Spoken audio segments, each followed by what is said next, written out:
Welcome everyone. My name is Sam. I'm going to be the sole mediator today in today's mediation. Would you please introduce yourselves and how you would like to be addressed? I'm Jane Doe. I'm the wife in the divorce. I'm John Doe. I'm the husband. Okay, perfect. Are you both here voluntarily? Yes. Okay. Are there any time restraints or special circumstances that I need to be aware of before we begin? No. No. Okay. Cell phones are on silent or off? Perfect. Okay. Thank you all for being here. For full disclosure, I do not know either party present. I'm completely a third party. I don't know either of you. Therefore, my prior relationship will not affect any part of your mediation today. Okay. If you do at any time feel I am favoring either side during this mediation, please draw this to my attention and I will try and change it. Do you agree to continue moving forward at this time?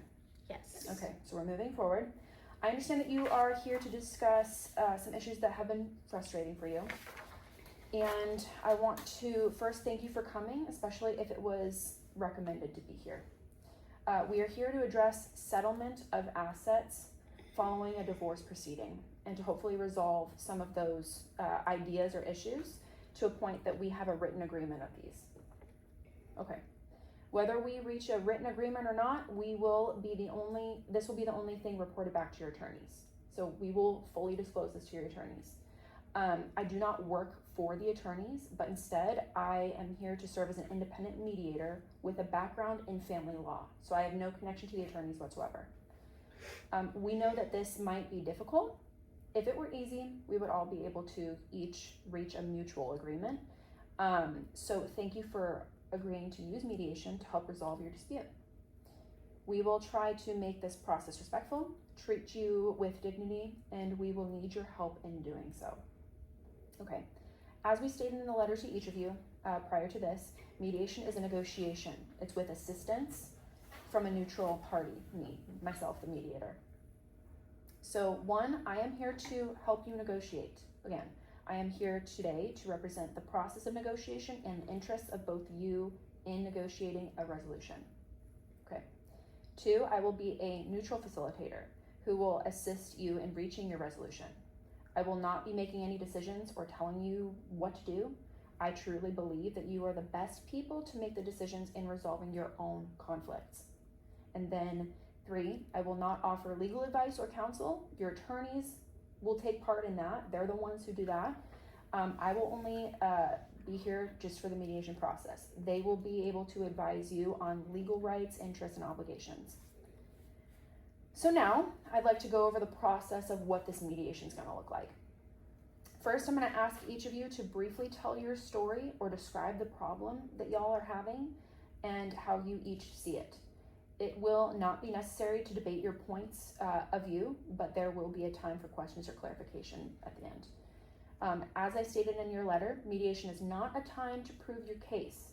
I may ask some questions that we believe will help broaden our understanding of the problem, get you guys to discuss the problem. From the discovery, issues of importance will be identified from each of you, and I'll be able to create an agenda of our mutually agreed upon topics to address, okay? I will then explore these agenda issues by asking each of you to discuss your interests or needs issue by issue. Okay, we are not proving your case. Jane? So we've been married for about 6 years. We've accumulated a lot of assets together.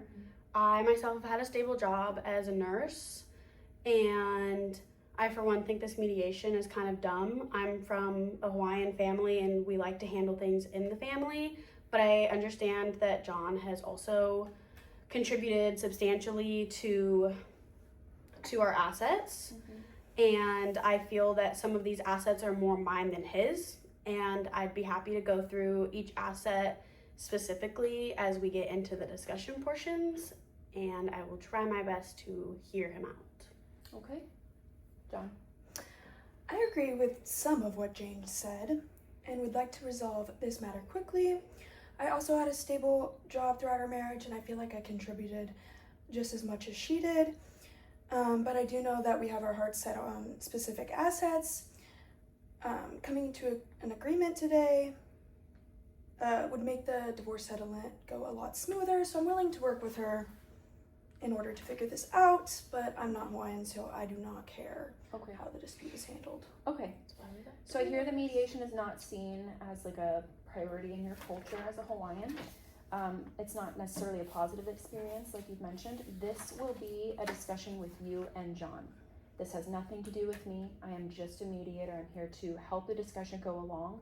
So you will keep that within you and John's circle.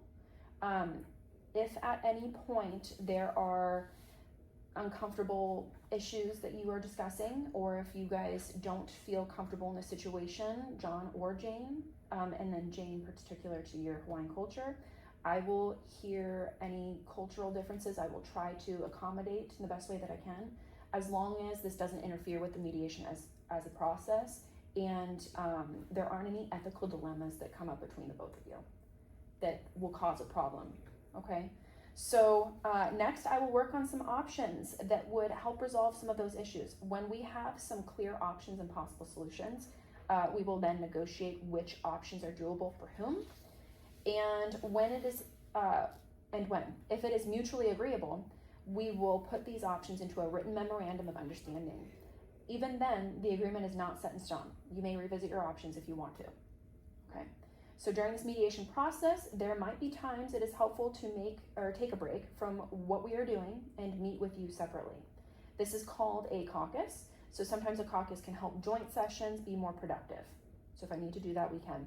In order for this mediation to be successful, we need to work openly and honestly with each other.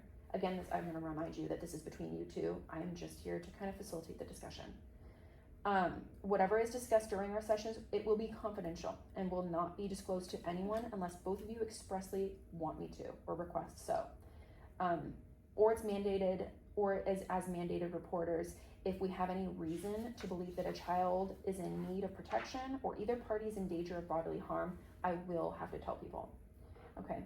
So also, in order for you to be satisfied with the outcomes of your mediation, there are a few things I can do that would be helpful. It would be helpful if you would take turns when speaking and listen respectfully when not speaking. So don't interrupt if you can bear that. And then there's a paper and pen available for you to jot down notes and ideas, points to make while someone else is speaking, and so forth. We want both of you to have your ideas and points heard at the appropriate time during this discussion. So is this something that we can agree to? Yes. Yeah. Okay. We will also have paper and pen to take notes while you're. Okay, so these notes that you can use for your speaking points. This is just to assist you with these important information and concepts that we, if we do miss something important. So no one will see these notes, and they will be destroyed after the mediation. Is this agreeable? Yes. Okay. If you feel the need to walk out or terminate the mediation, please notify me ahead of time. And is this something we can agree on? Yes. Okay. Are there any other things that we could agree on up front to help this process be successful? No. Okay. So we plan on meeting for about 2 hours, and we'll be taking a break at some time during those 2 hours. During that break, there's a restroom over there if you want a drink of water. At the end of the session, we will talk about what our next steps will be. Each of you has received an agreement to mediate prior to today. I hope you have read and studied the commitment. Do you have any specific questions regarding this agreement to mediate before we proceed? No. Okay. So thank you for being patient while we reviewed all of those roles and procedures. From this discussion, do you have a sense of why you are here and our process? Yes. Okay. Are you comfortable to proceed forward? Yes. Okay, great. So let's begin. You can skip this portion and then go straight to the discussion. Okay. I feel like the main assets we want to discuss today shouldn't be sold or split. I, for one, know that the value of our house could be decided that way, but it is very difficult to get the condo that we have in Florida for the price we received it for. I would like to keep it. I agree with everything you said, except I want to have the condo. Okay. So I'm hearing that both of you value the condo in Florida. It's kind of what we're starting with. John, I hear that you also mentioned the assets currently on the table being okay to liquidate. So those assets including the house and the cars even, okay? So let's discuss the condo first and come back to the other assets. My first question would be for Jane. Do you feel the liquidation of the other assets would be favorable? I think that our house can be liquidated and split accordingly because obviously neither of us are going to stay in it. And as far as the car goes, I believe that I should be able to keep my car and John can just keep his car. My only concern really is the condo. Okay. Okay, sounds good. Go ahead. I think that's for the best as well. The house should probably be liquidated and we can split the earnings. I think what Jane says about the car is also true. Okay. Each of us uses our own car more than the other, so I feel like we can discuss this later. The condo seems to be the main problem right now. Okay, so the condo. So both of you have agreed that the house should be liquidated. The cars can be discussed later to split accordingly, and then the condo should be discussed amongst ourselves. Is this right?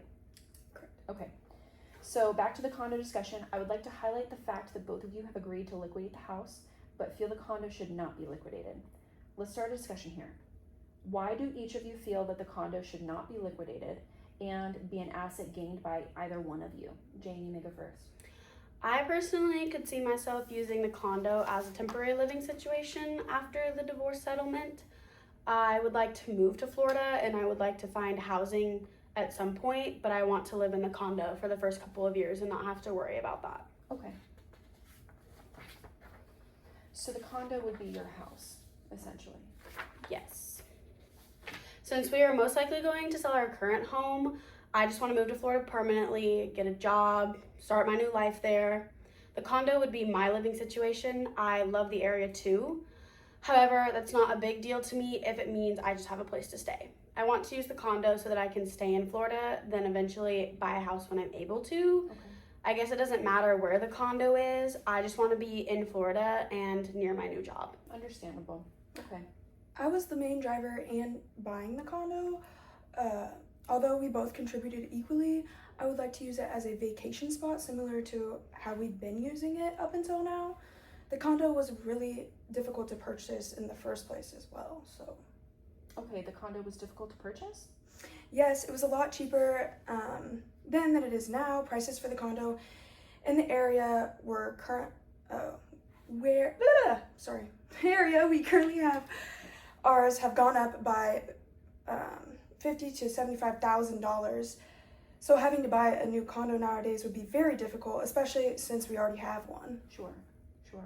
So Jane would like to use the condo as a vacation home, as a new home, whereas John would like to use the condo as a vacation spot. Because both of you have equally contributed to the condo, one party does not have more stake in the condo than the other.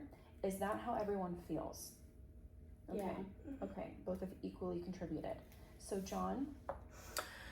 Well, if we were to liquidate the condo, splitting the earnings equally, considering we both equally contributed to it, the amount we would get for it would not be enough to buy a condo separately. Maybe not, but it would be enough to buy a condo somewhere else for less square footage. I don't want to live anywhere else. I like the area and I like the condo itself. The square footage accommodates for more people in the event that friends and myself could use it for vacation. I think it would be a waste to sell it only to have to buy another condo that isn't as good. Okay. So John, I'm hearing you say that you value the condo's location and square footage.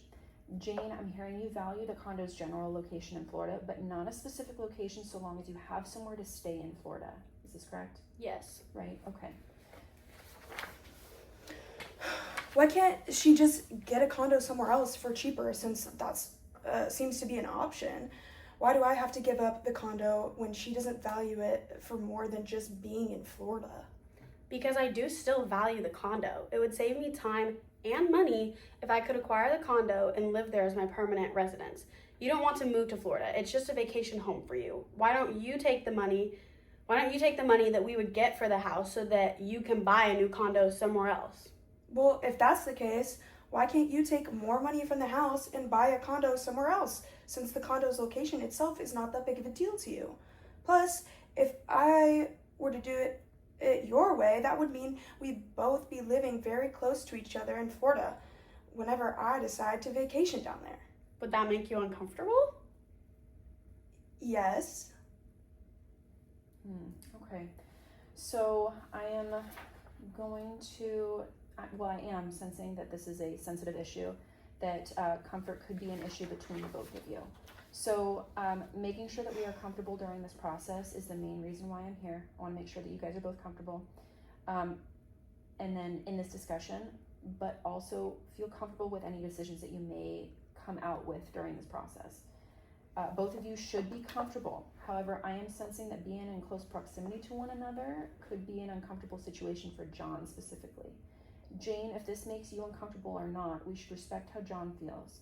John, if Jane feels uncomfortable, we should also respect how Jane feels. Vice versa, this is how this goes. So we can work together and come up with a solution for both of us moving forward in the future so that comfort becomes a priority with wherever we end up and in our decision making if this is what you would like to do. Does this sound like an okay thing for us to do moving on? I guess. Okay. Try to make this a comfortable process. I understand where John is coming from, so I respect that. But putting myself in his shoes, I would probably also feel uncomfortable if the situation arises amongst friends during a vacation. Thank you. We should talk about who gets more money or a larger percentage from the liquidation of the house. The person getting more money should be able to afford another vacation home or living space in Florida comfortably. See, but I'm just not so sure about that.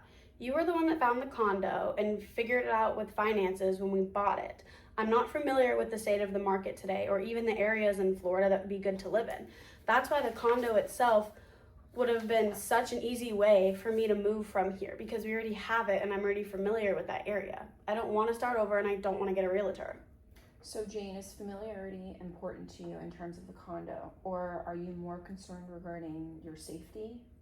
I feel that I could become familiar with anywhere given the time, but I value safety as well. I want to make sure that I'm able to live in an area that's safe to go out to dinner at night without anyone else.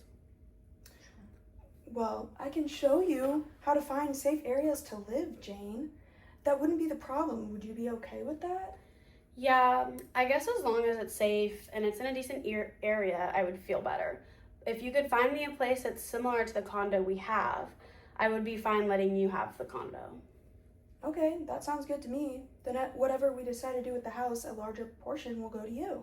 That way, you're able to find a condo that works for you without having to sacrifice the raising condo prices due to the economy. Okay, so John will take ownership of the condo is what I'm hearing. Jane would receive a larger percentage of the house when it sells to buy her own condo, and John will help Jane find a suitable condo that makes Jane feel safe and comfortable in the time being. Is this kind of what we're leaning towards right now? Is this okay? Yeah. Okay. All right. As a means of good faith, we should outline what a suitable condo for Jane would look like. So John will identify safe areas within Florida. Upon Jane's approval of those areas, Jane may look for condos that suit her needs. So John will not have to help Jane find a condo, nor will there be a financial cap on how much the condo will cost. The cost and means of financing the condo will solely be up to Jane. That way we don't mix those interests. So after helping Jane find a suitable area, John will no longer involve himself or administer any further advice to Jane regarding acquiring a new condo, just to find a safe area. John will acquire the condo that is currently owned by both of you, and then in turn, Jane will receive a larger percentage of the house value when it is sold. Is this agreeable? Okay, then I will note that. Well, depending on how much the house sells for, Jane and I will split it accordingly. Of course, Jane will get a higher percentage than I will because I'll be getting the condo.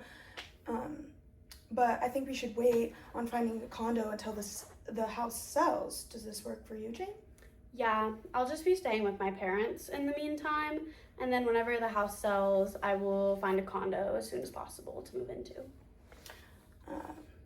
I will most likely be using the money to buy some things here in Missouri, so I'll be staying with friends until the house sells. How should we split the house? Well, obviously, we decided I would earn a higher percentage of the house, so I would like to propose us wait until the house actually sells.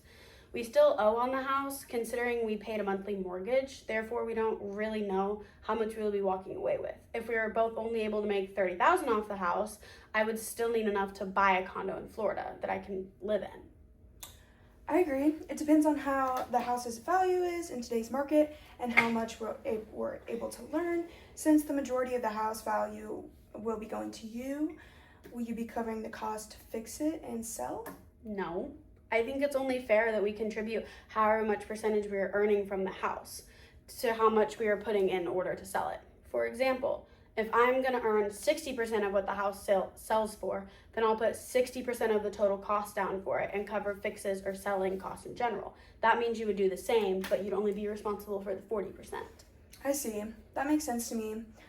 But that might be really difficult splitting cost by percentage all the time.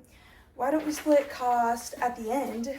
If you cover the cost of everything up front, I can pay you back once the house sells and we have a total amount of what everything ended up costing.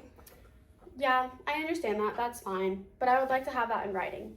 Based on the percentage that we decide will be awarded to me and to you, I would like to have that outlined in a legal document by our attorneys so that once the house sells, you will still legally owe me however much percentage the selling cost covered. Since I'm not very experienced at selling a house or the state of the market, I would most likely need the help of a realtor. We can come up with a list of prospective hires and the cost that would come with selling if that helps. Yeah, I think it's hard to predict these things when it comes to the housing market. I'm fine with getting a realtor to help make things smoother, and I think having an outline of what the projected cost for selling the house would be beneficial. Regardless, if we are bound by a legal document, the states we owe certain percentage of all of the sales costs and our final take home. I think we can figure it out. Okay. We can definitely let attorneys know what the plan may be moving forward, back to what you guys were saying. So to reiterate, Jane and John both have agreed to create a legal document outlining the percentages of costs and benefits for either once the house is being sold.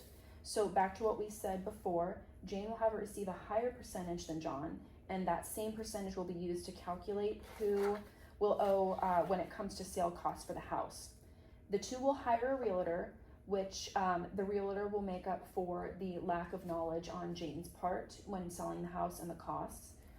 That way we can come up with prospective costs for the sale of the house so as to get a general idea for percentages that they would that you guys would owe after the house sells. So both you, Jane, and John will settle the sale costs after the house sells. Jane will cover the costs up front. John will cover this portion of the cost once the house sells and final balances are determined. Again, you will have a legal document binding you to however much percentage you guys agree upon. John will pay Jane the money from which Jane has covered initially. So all in all, we're making up for the lack of knowledge on your part. We're hiring a realtor. We're discussing percentages in a legal document. That way we have everything outlined in the event that the house does sell. Does this sound like a plan? Sure. Okay. Since this is the plan, it would be difficult to come up with a percentage after the house sells. I will point that out. So however, this means that Jane will offer, you'll cover the costs up front. The house will sell and the remaining amount earned will become evident. You may determine the percentages at a later date after the final sale of the house is determined. I would suggest that. Agreeing on a percentage where may be a problem at that may be a problem at that point. So please consider that the total acquired from the selling of this house may be less than anticipated as well. If this were the case, percentages allocated to either of you may be insufficient. Right. And if we don't get enough on the sale of the house, then I wouldn't be able to find a condo in which I could buy with that money. I'm depending on that money because you want to take the condo. Well, I feel the same. I would need the money to buy a new place here in Missouri. If we don't get enough money to buy a place for either of us, we may have to reconsider liquidating the condo. Having a home is a priority versus having a vacation spot. I agree. So in that case, should we write that into the terms of our contract? We can keep everything the same, wait until after we saw the house to come up with the percentages so that if the amount that we owe for selling costs is a lot and the total amount that we gain from selling the house is not a lot, we can liquidate the condo. At that point, it wouldn't make much sense splitting the cost and the amount gained where you would get more money than me. That only makes sense if I kept the condo. At that point, if we don't get enough money for the house and selling costs are too high, we should split everything equally. The selling costs are split equally, the amount that we earn from the house and the condo is split equally, and neither of us will get the condo. Yes, that's right. Okay, so kind of what we just talked about, to reiterate, we would like to stick with the initial plan. That's our goal. So where John would receive the condo, Jane receives a higher pay cut from the house once it sells, and you're able to find another condo on your own. However, in the event that it doesn't sell for a price that's sufficient enough for either of you two, then we would liquidate all assets and split equally amongst both parties. Is that kind of what we talked about? Okay. Sufficient amount would need to be enough for myself to buy a place here and for Jane to buy a condo in Florida to live in. I know the cost of living here is not as high as it is in Florida. However, I will be buying a house here versus a condo for Jane in Florida. It may end up being equal, but we will have to see what the cost of the condos in the area that Jane approves of. Okay, so how about we hire a realtor to start, get the house on the market at a specific price, and break down what the value of the house is today. That way we can figure out about how much we would be making off this house. Of course, I know the market is unpredictable and we may earn more or less than the prospective cost, which is why I think we should wait until after the house actually sells to close the deal. You're right. I think we should get the process started. Depending on how much the house sells for, we can come up with a plan like we said before. Okay, great. So both of you seem to have accommodations already in place. Therefore, selling the house to liquidate the assets entirely seems to be the agreement for now. Okay, so do we feel that this matter needs to be discussed anymore? Do we feel comfortable moving on to another asset? Just let me know your thoughts. I think we have a good plan moving forward. I wrote down notes as well to discuss with our attorneys. I think it will all come down to how much the house sells for. Then we'll have a better idea of how to split the assets accordingly. Yes, first we can hire a realtor, and then we can get the prospective cost breakdowns of the house for general ideas. I will cover the costs up front, anticipating that I will be able to receive a larger payout from the house. Regardless, attorneys will be involved and a document will be drafted up to outline our plan and specific percentages are involved. If the house does not sell for a sufficient amount, I will have a clause added stating equal distribution of liquidated assets amongst John and I. John, did that sound similar to what you had written down? Yes, I completely agree. I think we can move on now. Okay, so we will move on. We have discussed liquidation of the house, the condo now, and now we should probably talk about the matter of the cars. So it was discussed earlier that there are 2 cars in total, which each of you favor a specific car over the others. So let us begin. We want a pickup truck and a sedan. Seeing as how I worked in construction, I often use a pickup truck. Jane uses a sedan mainly when she's going to work. I think that I should get the pickup truck and Jane should get the sedan. I agree. I would prefer the sedan anyways. Okay, so it seems like we've already come to a certain agreement with the cars on who will receive which car. Is this okay for everyone that Jane would receive the sedan? You would receive the pickup truck, John? Mm-hmm. Okay. So then I believe we've covered all of our assets. We've discussed liquidation of the house. We've discussed what we would be doing with the condo, which we will reiterate in just a moment. And then the cars as well. We have agreed to separate both assets. So just reiterating what we talked about. I will go over kind of just a brief little. We are going to involve your attorneys because we have stated before that we wanted to get a legal document binding either of you to prospective costs owed by each of you when the house sells and how we proceed forward with the condo. And then again, in the event that it doesn't work out, we don't have the sufficient amount that we got from the house, we would rediscuss about what we would do with the condo. So liquidating it, for example, like we mentioned before, and just equally distributing both assets. We will have that drafted up. We will have that agreement of the mediation process here that we had today as well, so that you guys can sign that official paper. We'll be done with today. Is there anything else that you would like to add or discuss to conclude today's session or carry on with it? No. Okay. Then this concludes our session today. Thank you both for cooperation, and we'll pick up if we need to later on.